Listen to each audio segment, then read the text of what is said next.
欢迎现场的观众朋友们，同时也欢迎电视机前的观众朋友走进天津卫视的大型情感节目《爱情保卫战》。接下来来看看今天我们的节目请来的几位老师是谁？他们是著名的情感作家陆琪老师，欢迎；著名节目主持人莎娜老师，欢迎；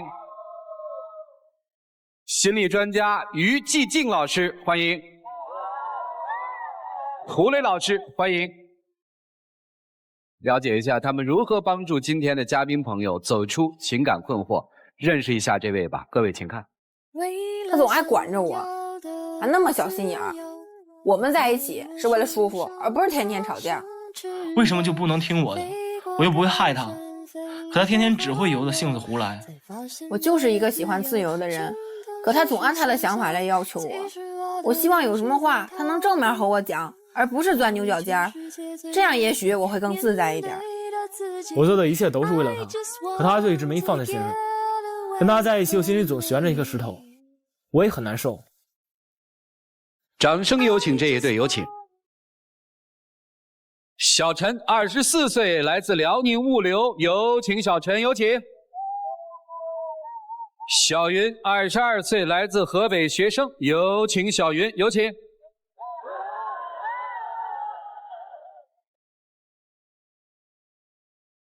欢迎两位啊！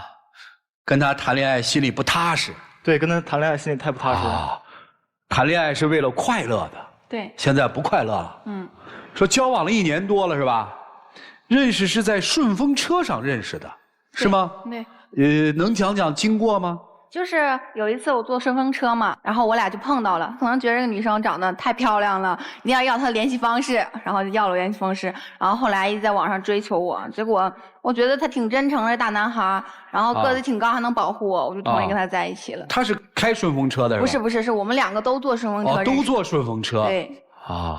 是这样哈。对，是。就觉得这女孩太好看了是吧？是呢。第一眼见到她的时候，我就觉得符合我的择偶标准，她是我想要的那一款女孩。这都符合择偶标准了。处对象就是奔着结婚去的吗？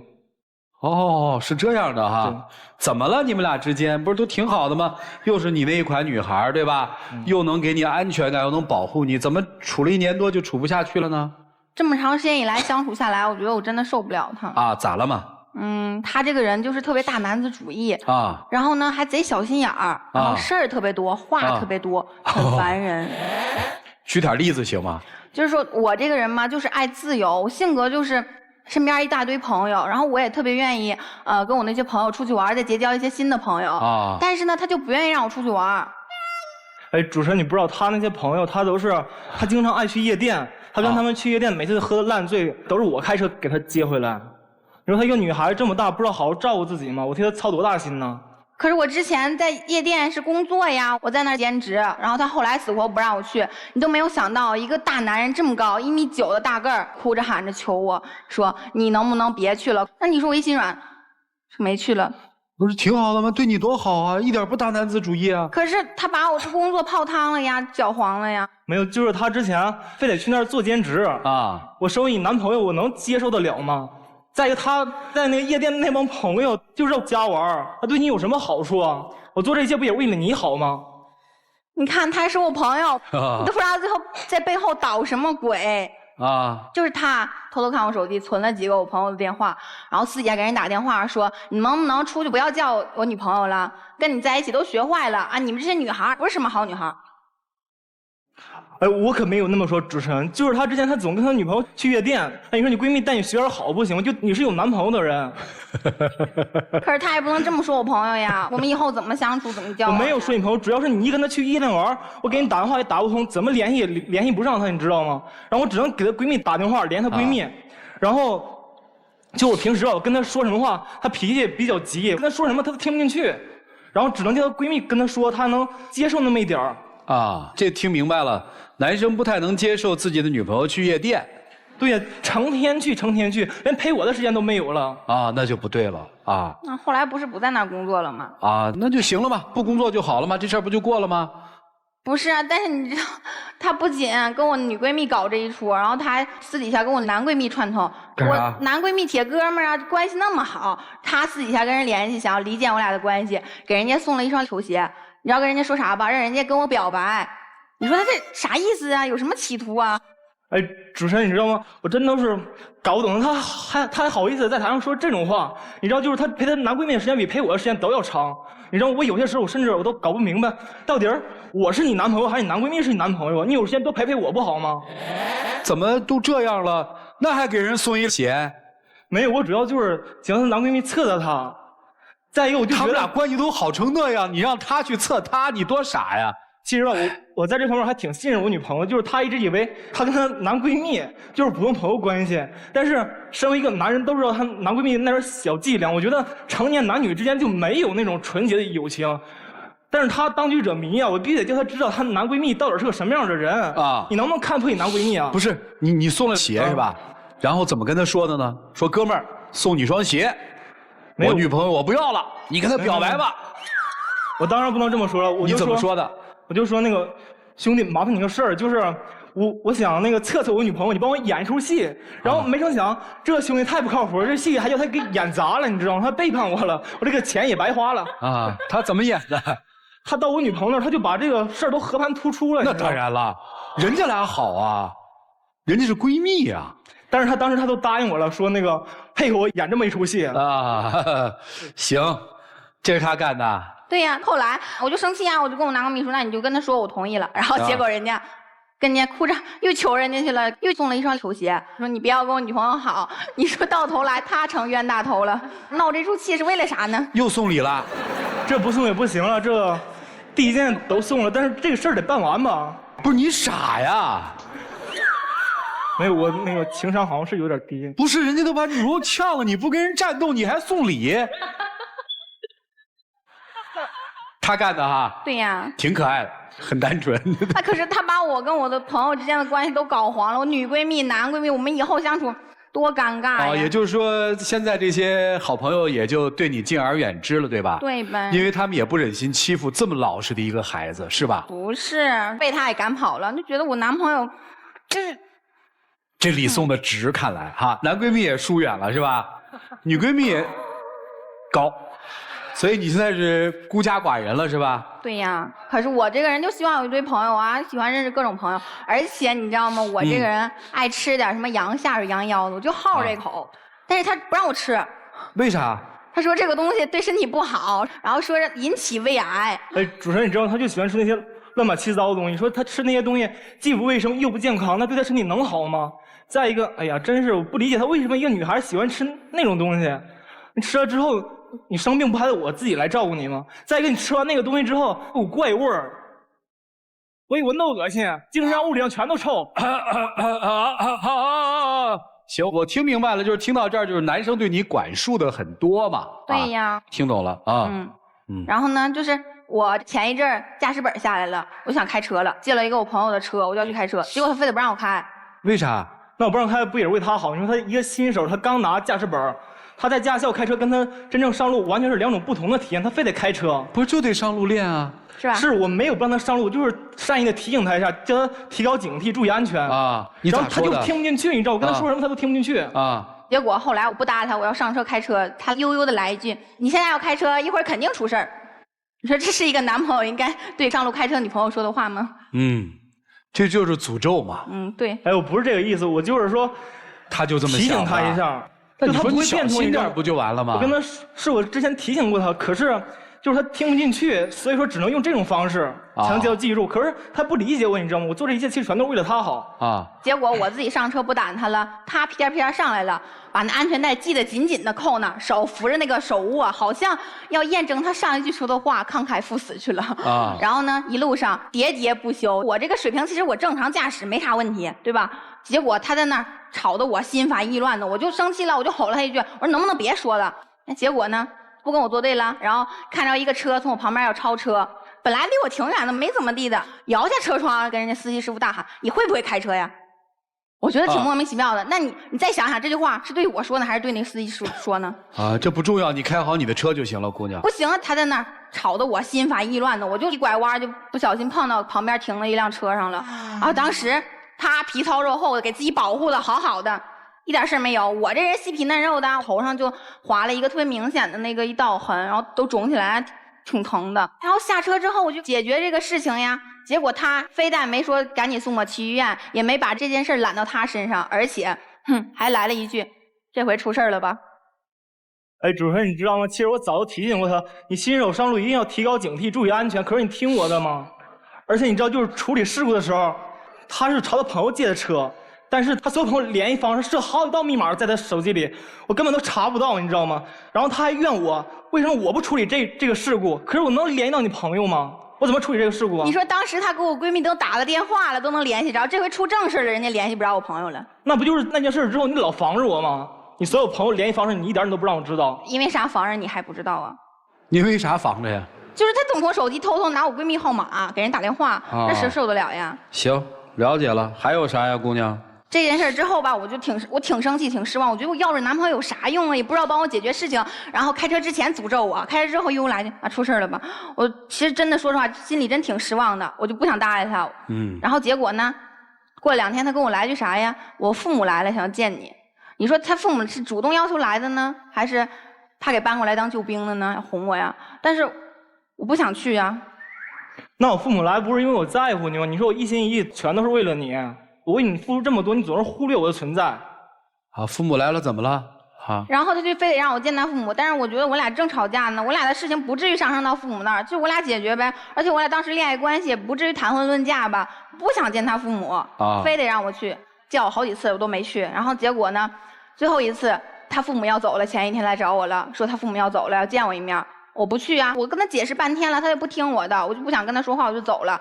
结果他就拽着我，给我抻回来了，就拉着我的衣服，一下我就生气，他从来都没碰过我，谈恋爱到现在，我就把他挣脱开了，然后结果他就把我又扭过来，就给了我一下，我都没想到我男朋友是这样的人，动粗了每个人都有原则跟底线嘛，我这个人的原则底线就是男人不能打女人这件事之后，我想跟他分开，然后他求我来。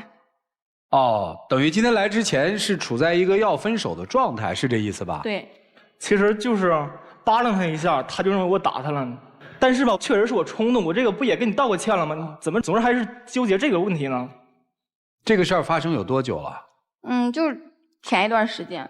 后来他做过什么努力性的挽回吗？还是就和之前每次吵架一样，说那一套话，说我第一次谈恋爱我没有经验，你能不能给我一次机会？结果呢，我发现他原来谈过恋爱，还骗了我。不是，主任，你知道这完全是个误会。他在我手机里看我之前跟我那个网友聊天记录，他就认为我跟他处过对象。其实之前那些都是闹着玩、瞎闹，没有一个认真。其实她是我第一个，就是最认真处的女朋友。瞎闹过几个呀？其实就是在网上瞎聊嘛，其实不算是。校园里还有一个呢。校园里那不算嘛，就是红颜知己嘛。那你熊你有男闺蜜，不熊我有红颜呢。你看他可能跟那些女的说的就这些话所以生活就是这样嘛你有男闺蜜，我就得有红颜知己，对吧？但是他骗了我呀。他说他之前没谈过恋爱，然后每次吵架都以这个借口。他刚才说了，他说他之前没正经谈过恋爱，是吧？对。但是我都查到确确实实证据的，从他手机里。他的意思就是只跟你正经谈，跟那些人都不正经，是这意思吧？也不是不正经，就那些人根本就是就不算是谈恋爱，就是普通朋友吧。听明白了，算是比较好的朋友。女生今天是真想来分手吗？对。但是我看你讲到这些往事的时候，你都特别的兴奋和开心啊。因为我俩其实也好长时间没有怎么在一起联系了，就那件感情已经慢慢淡忘了，你知道吗？也就是说，你看他其实也没什么感觉了反正就是一个曾经的男友，说说就当笑话了。对，而且我觉得我俩分开这时间，我过得比我俩在一起开心多了。自由了你呢？其实吧，我还是挺舍不得他，但是他有些时候就是我觉得他有点不爱我，你知道吗？但是你又爱他，是这意思吗？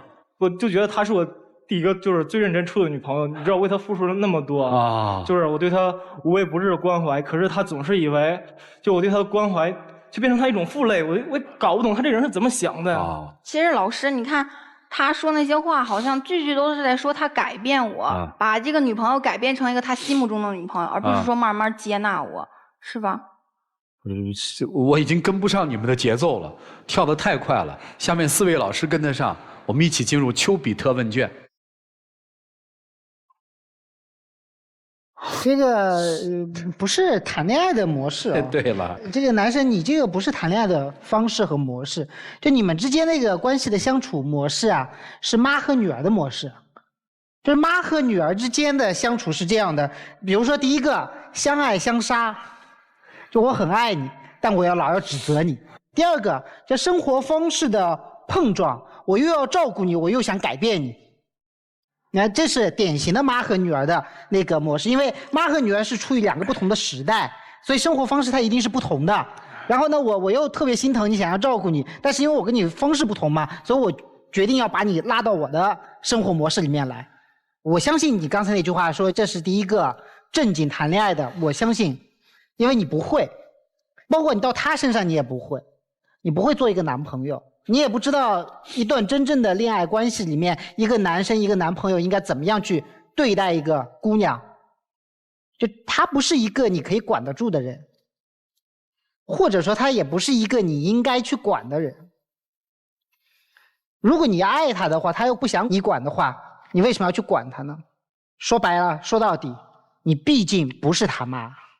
所以在我看来，就是你们这段感情，尤其对姑娘来说，你不是在爱一个人，你是在经历一个人。爱一个人和经历一个人是不同的。你们2个人且把这段感情当成你们人生里面的一段经历，就从此以后你可以跟别人说，我曾经很认真的去对待一个人，有过这样的时候。对于你来说，我希望以后有一天你会明白，这个人虽然是管你，虽然他做了很多可笑的事情，但是有一点你必须要记住，他是真心真意的爱过你的。这件事情是需要感恩的，因为人的在一生里面不一定会遇到几个人会那么真心真意的对自己好，尽心尽力的想要为你做一些什么。我觉得过去的可以让它过去，但是心里面还是感恩吧。谢谢大家。好，谢谢陆琪老师。小陈，我觉得你是一个情绪极致的一个男生。首先，你是一个控制欲很强的人，另一半必须要认同你的价值观，认同还不行，还必须要随同。就是你知道，不能说2个人在一起了，你就必须要跟我的一样。然后再来，你拿他朋友的电话号码，没有经过他的同意，就直接打电话给他的朋友，这是对女朋友的不尊重。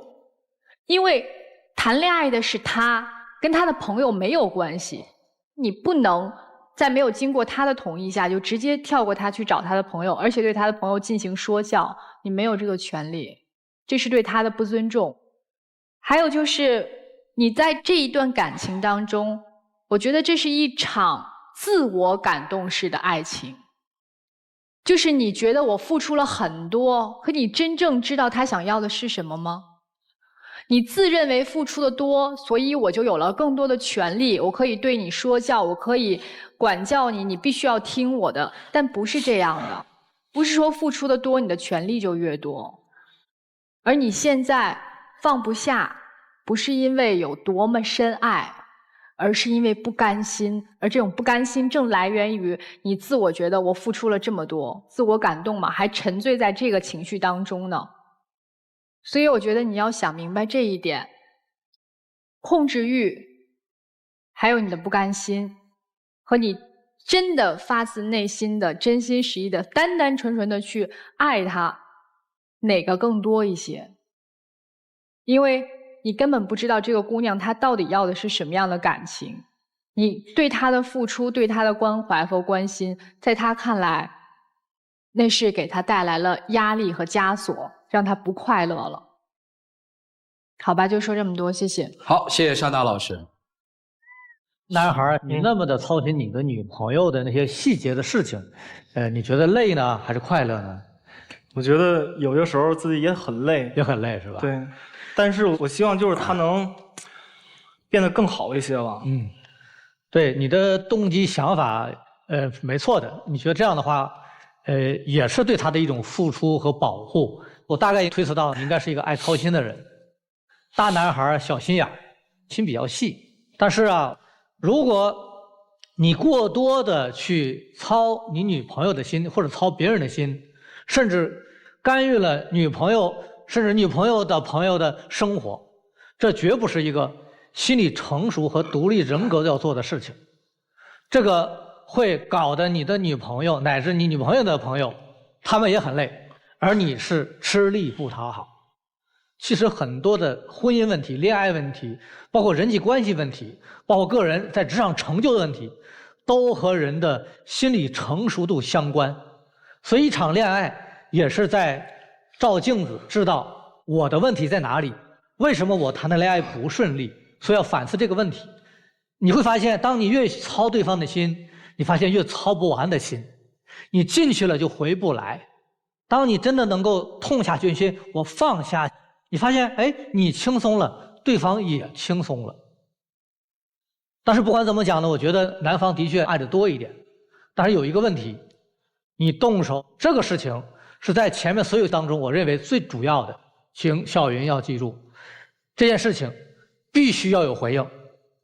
走在一起的前提，那就是这个错一定建立在被惩罚之后才允许被原谅。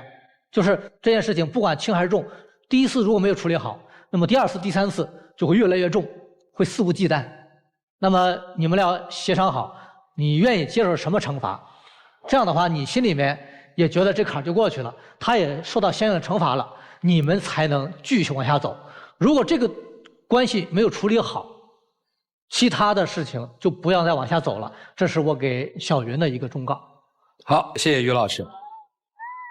本来是一件特别认真、特别严肃的事情，跟你们聊得非常幽默。但其实仔细去反省一下，你们之间聊的这种互动的问题，是不是一个很严重的事情？如果说他已经束缚了你的自由，那你每次在描述的时候，你为什么那么喜笑颜开？因为我这个人可能不记仇。他已经用围剿的方式翻开你的通讯录，告知你所有的朋友，影响到了你的社交圈，这已经是对你人格的不尊重，甚至是侮辱。但是你在描述的过程当中，你的那种所谓喜笑颜开，更加加深了他要把这件事情做到底。甚至我认为男生不会认为你是有错的，他会认为我有资格，因为我对你付出了。但是付出了就可以翻他的通讯录吗？就可以堂而皇之的把手伸得那么长吗？我做这一切其实还是关心他吗？是，你认为是关心他，你绝对是这么认为的。但扪心自问，你管他真的是为了他好？我觉得我管他就是为了他好，因为那我问你，在乎他呀。他听你的时候，你是不是很爽？他听我的时候，我当然很开心了。他是不听你的时候，你是不是很不舒服？差不多吧。但其实真正为了一个人好，是即便我不舒服，我也要为了他好。不是说我觉得舒服我就管，我觉得不舒服我就愤怒。你说呢？很多人在爱情生活当中，因为爱情本身的空泛无聊，所以他总认为我要做点什么事情来证明我对爱情是有投入的人，我是真正的爱他。于是有好多人，尤其是男性，特别喜欢控制，特别喜欢小小年纪要扮成一副父亲的模样，来告诉对方生活的模板是这样，做人应该这样，生活规律应该是这样，吃东西应该是这样。你的那些东西都是对的吗？我的那些东西，我觉得在我的价值观里，它就是对的。如果你的价值观那么容易去教化别人的话，你大概现在是一名非常优秀的男子，你是吗？所以我们管好自己，把手缩回来。事实上，如果今天你们要是分了手，你无人可管，你无人管你，你们大概会觉得非常的轻松。否则的话，就会变成两个本来无话可聊的人，非要尬聊几句。强迫是最低劣的手段，好吗？就这样。好，谢谢涂老师。爱情当中只要涉及了管字，大抵是不会幸福的，因为一旦涉及到了管，所谓的你情我愿就没有了，它就带有了一定的强制色彩和强制性的手段。所以哪有什么管嘛？过去提倡叫管孩子、教育孩子，现在提倡的是跟孩子一起成长。你要考虑一下，为什么你那么爱管人呢？你自己考虑就行，不用回答我。女生我觉得就判断一个指标就行了。当一个人的所有都被另一个人干涉的时候，即使他是你最亲近的人，逃离大概是你第一的直觉反应。当第一次突破你的底线没有去做处理的时候，第二次、第三次，你看来的多么之快。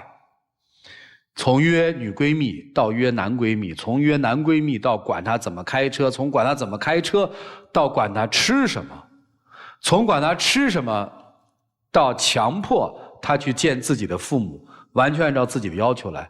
他哪里是女朋友嘛？那你自己想应该怎么办？接下来时间留给你们自己。我朋友跟我说过一句话，就是特别戳痛我的心。外表特别强势的人，其实内心最脆弱。其实我就是这样的人，外表看上去大大咧咧，没有脑子，但是其实我一直看在眼里你对我的付出。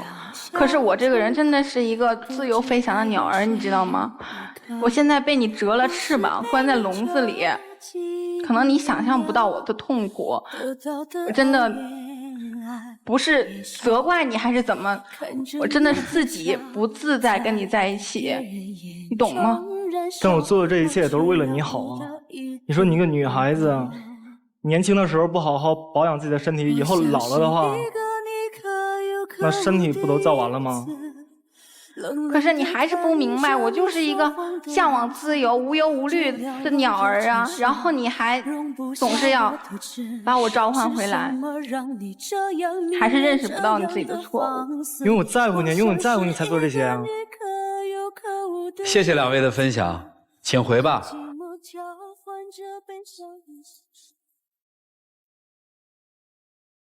来，请关门。所以你说老祖宗话说得多好哈，己所不欲，勿施于人；己所欲之，慎施于人。其实我觉得后半句话说的比前半句话说的更好。我自己喜欢的，我给别人的时候我都要谨慎的，而这完全是个开放的态度。我认为你不好，你就得改。您是谁呀？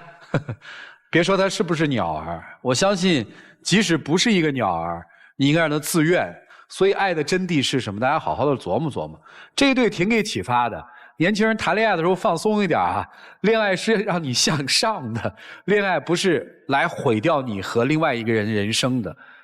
再爱也没有权利控制和操纵一个人的命运。请开门。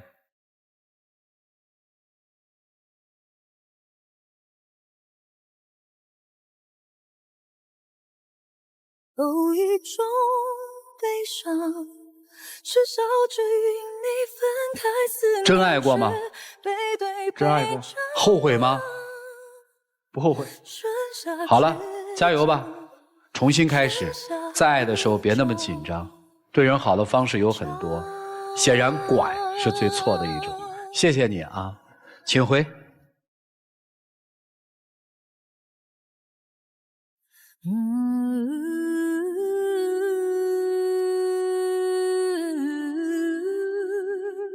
来，接下来我们来了解下一对嘉宾的基本情况。各位请看。我和他结婚11年了，两人一直都很好。可自从家里出事儿，他就变得不可理喻。我们两个在一起这么多年，现在家里情况特殊，应该齐心协力度过困难时期。可他总是只顾自己。他现在什么也不让我做，还总说是为了我好。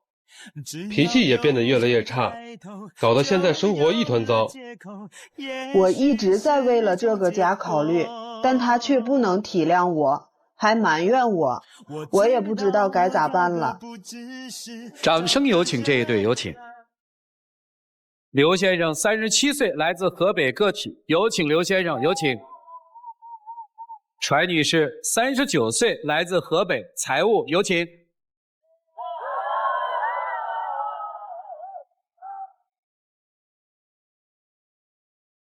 欢迎两位啊！结婚有11年了是吧？对，11年了。有娃了是吧？今年孩子7岁了。男孩女孩？男孩。感情怎么样？感情吧，之前一直都挺好的啊，就是反正最近一段时间挺闹心的，就是感情出了点问题啊。说说呗，怎么个闹心啊？就是我最近觉得我跟他的日子就感觉过不下去了，生活过得一团糟。就是18年冬天的时候，我父亲突发脑血栓住院了啊，然后我就把工作辞了，我俩在医院伺候我父亲啊。然后出院以后，我就跟他商量，因为我父亲离不开人，然后我就跟他商量，我说咱俩倒班，1对1天的照顾我父亲啊。然后他就以各种的理由借口搪塞我，就是不愿意和我一起照顾我父亲，就说他那个不会照顾人呐，什么那个他是他们家最小的孩子，从来也没有照顾过人。然后因为这个，我就跟他吵过无数次的架。我就说，那谁天生生下来就会照顾人呢？你就是不想和我一起承担呗？不是这样的，主持人。之前他父亲住院也挺长的一段时间，作为一个女婿，我觉得我尽到了我的责任。我和他1对1天，在医院里基本上就是说没白天没黑的照顾他父亲。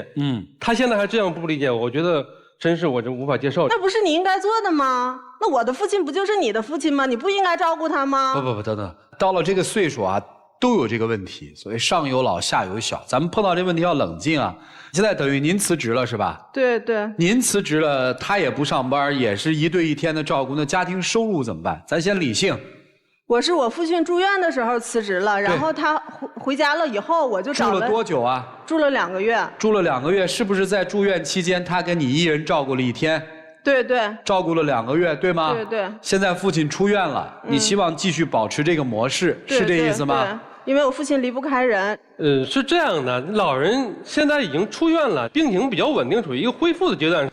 咱们生活还要继续，是不是？咱们想办法就可以了。我不是不照顾老人，咱们想一个比较折中或者一个比较好的办法。有想吗？有想了。我说咱们找个保姆或者找小时工都可以去照顾他。咱们本身就是说精力有限，咱们照顾的同时，咱要再另外请一个小时工保姆之类的。这个是个好建议啊。那你说的轻巧，那找保姆不得花钱？那现在我们老人生病以后，经济压力也很大。为了缓解一下家庭的经济压力，我就出去找了一个比较轻松的工作，就相当于兼职啊。这样我就有时间能照顾我父亲。然后他一说就是找保姆，找保姆那不得花钱，而且保姆哪有儿女照顾的精心呢？不是有这个经济能力吗？应该还可以，找个保姆还是可以的。就是说，为啥我找保姆？因为我确实没那个精力，是不是？我吧，现在在做一个公司，规模不大，刚刚开始做时间不长。现在那边需要听明白了很大的精力，等于从岳父生病开始，夫妻之间就出现了巨大的冲突了，是吧？对啊，我们听懂了，照顾问题是个大问题。还有呢？还有就是说，他一说他这个公司我就来气啊。他以前是在国企上班的，是一个小领导，然后收入吧还是比较稳定的，然后福利待遇也挺好的。然后他就不跟我商量，就把他的工作给辞了，然后出去跟朋友合伙开了一个公司。然后他开这个公司时间不长吧，我父亲就生病了，我就跟他商量，我说因为现在公司也不盈利，也不挣钱，我说你就撤出来，兑给你的朋友，然后就死活他就不同意。不是他撤出来之后呢？在回原单位上班。不是他这个单位是他能说回就能回的？不，他是办的停薪留职，他可以回去。能回去吗？回是可以回，就是说他不想回了啊，就是我不想回去了，就是他就是不甘心。但是现在他那个公司他也没有收入啊。啊，所以你想，与其没收入，不如回来照顾爹，是这意思吧？对对，这样的话，咱们还有稳定的收入，然后还有精力来照顾我父亲，能帮我分担一下。他就死活不同意，因为这事总跟我生气。这个为什么我没有和他商量就办停留职啊？是因为我之前我很多次给他沟通过，心平气和的沟通，他因为这件事跟我发生很多次不愉快。我跟他商量不通，所以我就快刀斩乱麻，我就先暂停那工作，然后跟朋友合伙，办个公司，是这样的啊。这个压力是挺大的，真是一团乱麻。其实我心里压力挺大，肯定大呀。那现在这公司怎么样啊？现在公司不挣钱，也没有盈利。是不挣钱，它稍微有点盈利吧。就是目前的话，我认为做公司的话，不要看那么短见，是不是？但是您在公司里做的开心吗？虽然目前不是我想要的那种感觉，但是说，这我下定决心去做这个东西，我就不能再回头了。明白了。半途而废那肯定是不行的。懂了。但是这个夫人就不能接受哈。对呀，你也不能只考虑你自己呀。那咱们上有老下有小的，你没有收入，那日子咋过呀？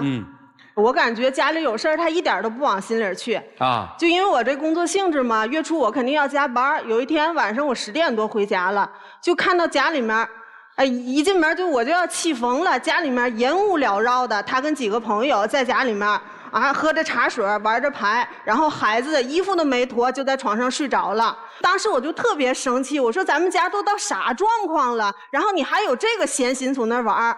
然后他还跟我生气，就说我就是不给他面子，让他在朋友面前没面子了。他不是一般的不给面子，我感觉我的脸都丢尽了，你知道吗？啊，那天本来他不在家嘛，正好我说那天我跟几个客户还有我们的生意上的伙伴啊，我们在外边吃点饭喝点酒以后啊，我现在到家有时候家里更容易沟通一些东西，你知道吗？更显得真诚。回家我们就是喝喝茶玩玩牌什么的，也没做什么太过分的事儿。他可好，回家进门以后就给我甩脸子，鼻子不是鼻子，脸不是脸的啊！上去之后就把我的牌就推倒了，给我。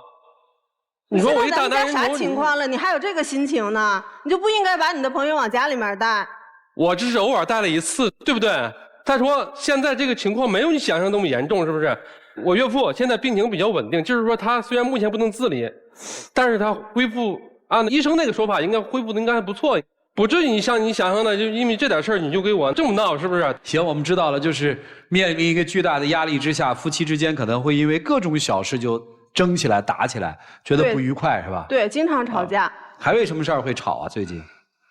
就是我觉得他特别不理解我，特别不理解我的苦心啊。然后自从我父亲生病以后吧，我就特别害怕家人在生病啊。然后我们刚结婚的时候，他就爱抽烟喝酒。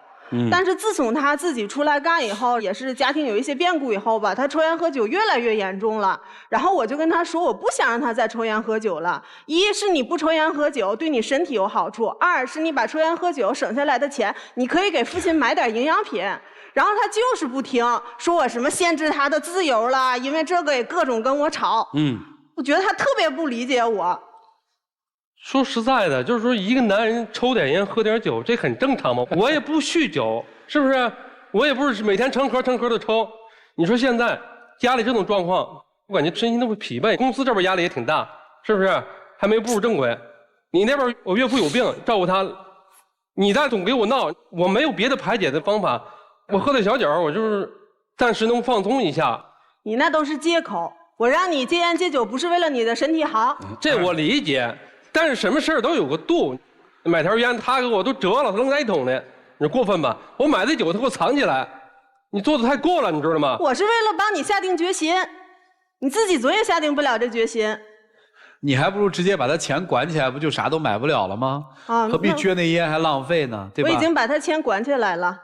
真管了？对，我把他的银行卡收了。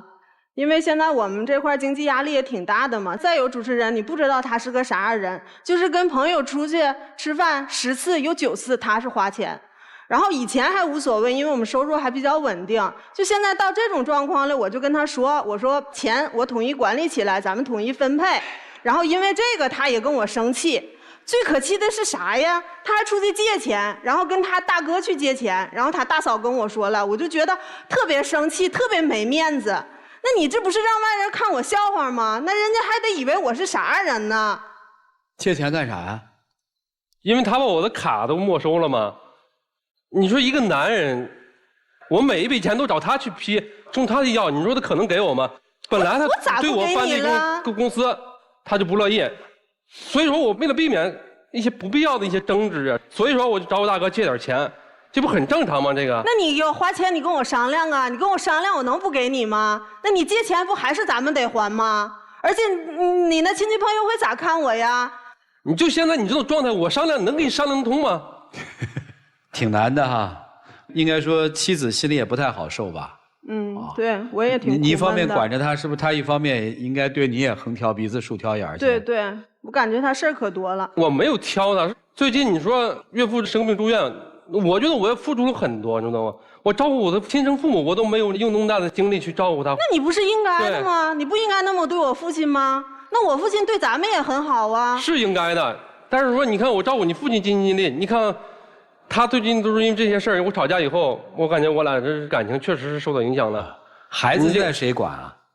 他管的多点现在，因为我主要的精力就是在我父亲这块儿。哦，那想怎么着啊？今天来想干嘛呀？我就是想让他还去以前的单位上班，还回到以前那种稳定的生活。这哪回得去啊？想的也太单纯了吧？你是觉得一旦回到那儿，一切问题就迎刃而解了，是吧？最少收入这块能稳定一点，然后我这块的压力能小一点。哦，所以在这种压力之下，好像夫妻的那点感情反而变得特薄了，是吧？是的，我感觉现在他对我确实是非常冷漠。现在，以前我下班以后，他总是在家给我做好我喜欢吃的饭菜，然后等着我吃饭，那时候感觉特别温暖，家里面。现在呢？现在的话，就是他在家，他回家他也不给我做饭，到家我只能是自己做，要么就点外卖，确实心里也挺不滋味儿。那你能自己做你就自己做吧。现在我的心情也很不好啊，我也很累，所有的像你，我还得上班，还得照顾我父亲，那你为啥不能体谅我一下呢？挺辛苦，挺辛苦啊，确实不容易。今天来这儿是干嘛呀？找解决的办法。对。你想到的解决办法就是让他回去工作呗。对。你肯定是不会回去的，对吧？对，我实在没办法了，因为这不是这么多年他压着我，我绝对不会待这么多年，你知道吗？行，听明白，听懂了。我觉得这个难大家都看得见，其实在我们这个岁数大家都有这种体会，你会碰到太多这样的难题，你需要去解决，而可能第一不能乱了赢的就是夫妻。你们听听老师们的建议吧，我们一起进入丘比特问卷。范女士啊，我问你个问题啊，如果今天你丈夫跟你离婚了，他还需要照顾你爸吗？那他就没有义务照顾我父亲了。对啊。我跟你说这句话的意思是什么？就是责任大家都是有的，但责任不是无限的。我们说子女的责任，父母对我们来说是无限的，但对于一个女婿来说，他的责任是否也是无限的？这是一个值得我们经常去思辨的一个问题。其实你口口声声一直跟他说，那不是你应该做的吗？他所做的一切都是他应该做的，他没有做的那一切，你觉得他更加应该去做。那么对于他来说，他在这件事情里面所承受的责任是不是无限的？那夫妻不就应该是有福同享有难同当吗？那我有事儿了，他不那夫妻还应该互相尊重呢。那我觉得我挺尊重他的。刚才赵创老师跟你说过很多次，就是他知道你们是很难的，我们大家都知道很难。到这个年纪，家里面老人一倒是很难很辛苦，越是辛苦的时候，我提醒你一件事情，不要自乱阵脚。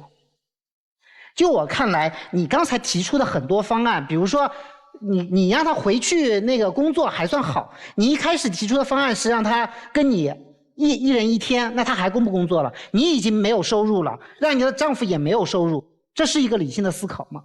这是你的情绪性思考，它只是为了解决你自己内心的不安而已，它不解决任何问题，对吗？你们真正要想的办法是一个如何，比如说你父亲现在慢慢好转，那么这个状况如果持续5年的话，我们怎么样用一个最佳的方案，可以让你的父亲在这5年里面被照顾得很好，我们找到这样一个方案嘛，而不是说你必须要给我怎么样，对吗？我告诉你一句话，叫不幸的生活千万不能成为更大不幸的开始。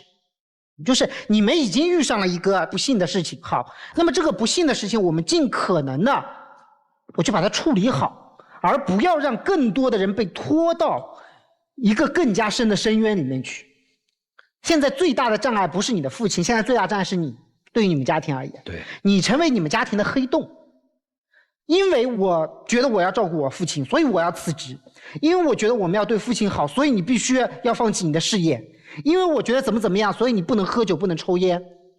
因为我觉得我们家已经是这个状态了，所以你不能请朋友来我家玩。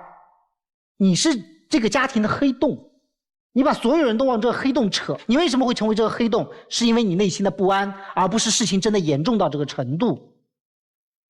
所以现在这个事情就是首当其冲的，你必须要先冷静下来，思考一个问题：如何让照顾你父亲这件事情变得可延续性？怎么样让你这个丈夫他的工作和你的事业、你的工作变得可延续性？怎么让你们的小孩未来的教育和照顾你们的小孩也变得可延续性，这个才是你现在要思考的方向。两个人好好商量，商量出一个计划，包括当然你也有问题，你现在找的这个新工作，这个投入不是没有底线的，你不能一直无限期的不给他任何希望的，我永远投入下去啊，不行。是，就是这个方案必须是有底线的，有尺度的。他要告诉你，我在这个事情上我投入多少年，不行的话我就怎么样。你也要告诉他，我可以给你一个什么样尺度，但是1周，比如说你要照顾我爸2天，这是可以的。运用生活的智慧去面对生活的不幸。谢谢大家。好，谢谢陆琪老师。二位好啊，其实我特别理解您现在所处的这个目前的这个状态，确实是这个我爸爸也病，而且不相上下的病。我跟你分享一下我是怎么想的啊。我觉得我们要弄明白几件事情，情分和本分，我们要有自知之明。我的爸爸是我的爸爸，而当你和他组成了一个新的家庭之后，你们是有共同的父母，但是这里面就有一个情分和本分的问题。本分是什么？本分是爸爸生病了吧？好，我们分工，家庭有分工，你去把你爸那一摊照顾好，我呢把我们的小家儿子照顾好，这是本分。情分是什么？情分是你照顾好你爸，我去帮你分担照顾你爸的这一点责任，同时我还把我们的小家照顾好，证明这个男人有情义。所以我希望你要明白一点的是什么？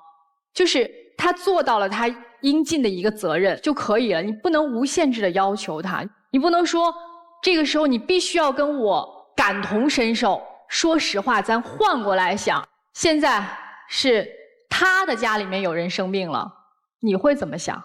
我让你把现在你创业的东西停掉，你跟我一天倒一天的去照顾我爸，照顾我妈，你会怎么想？你会想我们的日子过不过了？儿子怎么办？你会不会这么想？所以这就叫推己及人。你总挂在嘴上说，那不是应该的嘛？那我爸也对我们好呀，那不是应该的嘛？没有什么是应该的。他对你爸好，完全是出于你。如果不认识你，他跟你爸1毛钱关系都没有。所以只有你对他好，他才会更进一步的对你爸好。我明白现在处在人生一个特别的时期，特殊的时期，你的情绪什么都会发生变化，但你的日子不能不过了呀。你都没有想过，在这一段时期之内，他的压力有多大？你真正的理解过他吗？他为什么抽烟喝酒，甚至会加剧？他要有一个发泄的途径。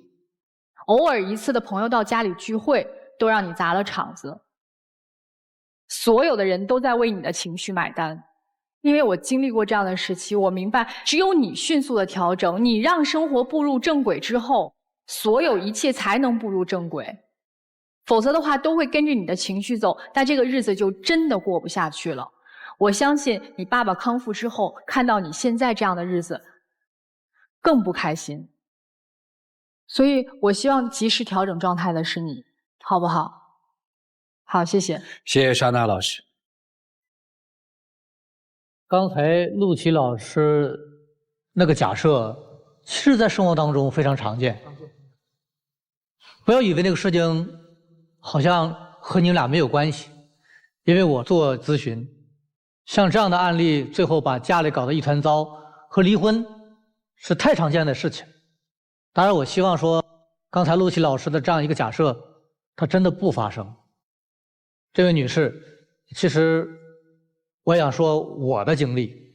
2年前，我的父亲得的是癌症，医生的建议是做完手术之后无药可治。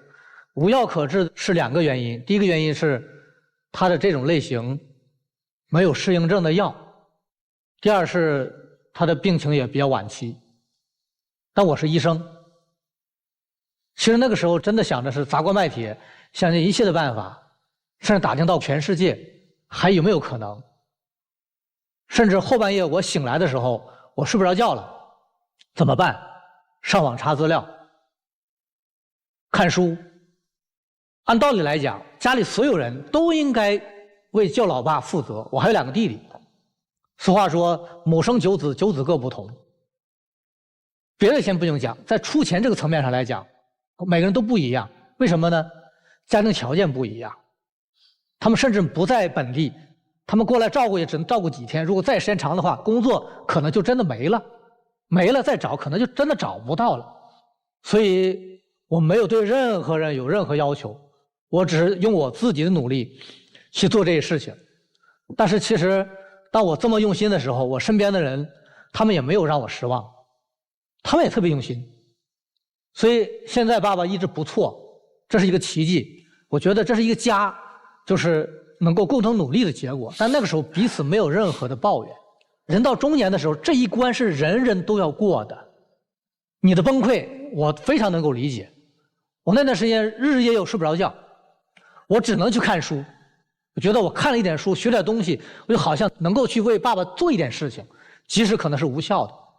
所以你那种焦虑感和崩溃感，你只能抓住他，在他身上折磨来折磨去，你觉得好像能缓解你的焦虑，因为老公是你的主心骨。但是有的时候呢，你要注意，一旦这个事情做过度了，那么就会形成恶性循环，然后最后就导致现在老公和你的情感就生分了。其实这个老公还是不错，不过也有问题，就是学着要去安抚妻子的这个情绪。他如果不在这种情绪状态下，他可能也不会做出那种什么把卡收上来，然后这个也不让你去绽放你的人生。在这个时候，妻子这种焦虑情绪，你要给适当的安抚。就是这种时候，非当事人有可能比那个病人还要焦虑。我老爸都说你算了，你不要治了，你不要那样了。他说人到这年龄早晚要走的，但是我们心不甘，所以心不甘那个人有的时候更焦虑。所以呢，作为男人而言，这个时候要细一点，给他最大的关怀，给对方一点温暖。这个时候呢，家才是我们最温暖的地方。好了，我就说这么多啊。好，谢谢于老师。你说的也说得通，既然都是夫妻，就应该同甘共苦。但你觉得生活当中有几个女婿和儿媳妇儿能真的做到你的妈就是我的妈，你的爸就是我的爸？反过来，有几个婆婆能够把自己的儿媳妇当成自己女儿一样的？有几个岳父能够把女婿当成自己儿子一样的？有没有？有，很少。也就是说，你用最高标准在要求他，用一个几% 的规律来要求你的丈夫成为那几%。而这件事情在你身上没有发生过，实际上你也不知道你做得到还是做不到。所以我就问你，你说你是应该做的，你觉得应该，对吧？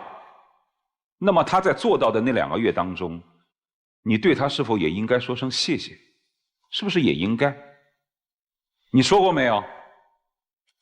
没有。对呀，就你那2个应该的字，把一件好事说成了他的债，你活该摊上了我，这事儿你就得认。就是你这种事儿，你把他一件好事，人家主动而为之，去孝顺的一件事，变成了我活该碰上的一件倒霉事。这是大家今天所有人对你最大的怨气。就别人做好不得好，我们应该学会去认可别人的付出。那说完这个，咱再说说日子是否还要继续的问题。说句实在话，我们不知道有的时候到底是反感生活当中的灾难，还是应该感谢生活当中的灾难。就这件事到你这儿为止，你父亲现在已经康复的还不错，从这个角度上看来，你应该庆幸。你应该庆幸你找的这个男人还可以，对你爹还不错，而且你爹又已经康复了，他已经不算得上是一个灾难。如果没有这么一次你父亲的病痛事件，你可能还看不出这个男人到底怎么样。我可是见过有女婿根本就是别说帮了，就岳父躺在病床上还要回来啃老的。那你是不是觉得这是不幸当中的一个大幸？所以我建议待会儿你60秒的时候，你说声谢谢。其实你说声谢谢，他会更努力。你越说应该，他越觉得我是活该。你这女人太不会说话，你明白吗？你得说声谢谢。对于男生来说，梦想虽然要燃烧，还是得切合实际。创业的确没有那么容易。你得理解你妻子，她父亲的这么一件事情呢，让她有点焦头烂额，有点内外交困，所以她说话有点不过脑子。你也适当的谅解。中年危机人人都有，就看我们在忍耐之中是否能够活得更加精彩，好吗？待会儿记得说谢谢啊，祝你们幸福。好，谢谢涂老师。道理都讲完了啊，不讲道理了。有一个家里的父亲啊，突发疾病，所有的人都认为他不行了，2个孩子也哭得不行了。然后他的妻子对他2个孩子说你们不能哭，如果你们都哭了，别人认为你的父亲没救了，谁来救你的父亲啊？那是我的母亲啊。我6岁的时候学的第1堂课，就是面对人生的第1堂课，叫人在困难的时候，不是落泪，而是想主意。我们要面对的是解决困难，而不是在这儿抱怨。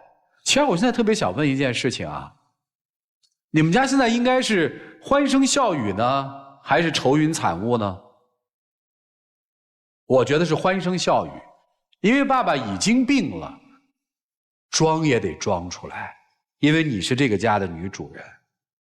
琢磨琢磨有没有道理，挺不容易的，这岁数还能创业，也挺难的，平衡一下吧。家里有了这样的老人之后，你的生活就得改变，但是你的心态不能变。你记住啊，心态好了，一切都好。微笑，人到中年，微笑最好。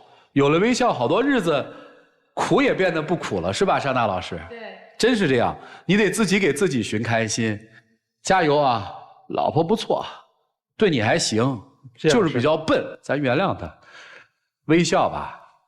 其实生活还是挺美的，孩子还等着你们抚养呢。接下来一起进入真情60秒。自从咱们家有这些变故以后，我情绪波动也是比较大，然后也许是忽略了你的感受，也感谢你这段时间对我的包容吧。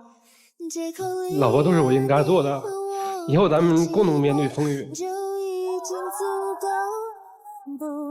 请亮灯啊！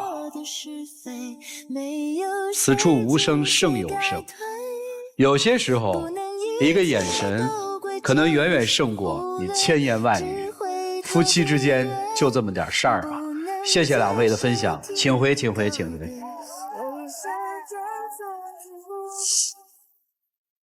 来，请关门。我们节目的唯一官方报名热线是0223606301，有情感困惑的观众朋友可以来电报名，不收取任何的费用，小心被骗，请开门。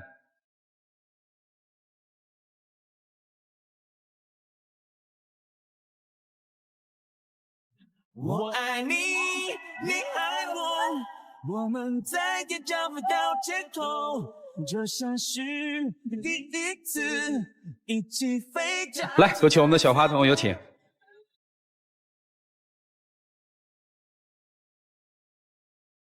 嚯，这姑娘喜庆啊！我们来见证属于他们的浪漫时刻，各位请见证。我爱你，老婆。我也爱你。谢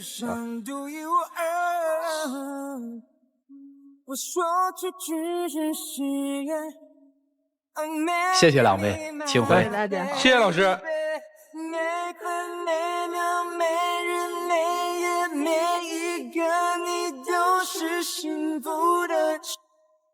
有网友提问说，我和我老婆结婚5年了，自打她怀孕开始，我岳父岳母就搬到我家来住，照顾她，之后照顾孩子，我非常感激。可现在孩子已经越来越大了，可以送幼儿园了，老两口还是没有要走的意思，感觉像是要这么过下去了。我觉得我们自己的家庭还是得有点独立的空间，我到底该怎么办？你们需要父母的时候，为什么就不需要独立空间了呢？而不需要父母的时候，就开始谈需要独立空间，到底是谁的问题呢？祝你幸福，让我们再一次用热烈的掌声，谢谢4位老师跟我们做的精彩的分享，谢谢他们。再一次的感谢现场以及电视机前观众朋友的收看和陪伴，我们下期节目再见，谢谢大家。